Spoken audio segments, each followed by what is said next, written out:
Biz şu anda örnek teşkil ediyoruz. Bayrağımızı onardık ve şu an göndere çekiyoruz. Rüzgar düşürdü, Erzurumlar seferber oldu. Erzurum'da Türk bayrağı yerde kalmadı. Bayrakları bayrak yapan üstündeki kandır. Toprak eğer uğrunda ölen varsa vatandır.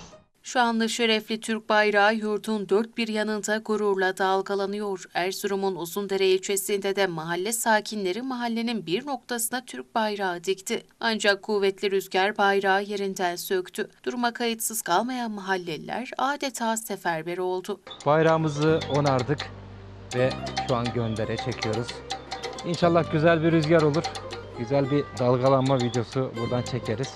İlk iş bayrağın dalgalandığı bölgeye gitmek oldu. Yaklaşık 1 saat süren çalışma sonucunda bayrak onarılarak yeniden göndere çekildi. Senin destanını okudum, senin destanını yazacağım. Sana benim gözümle bakmayanın mezarını kazacağım.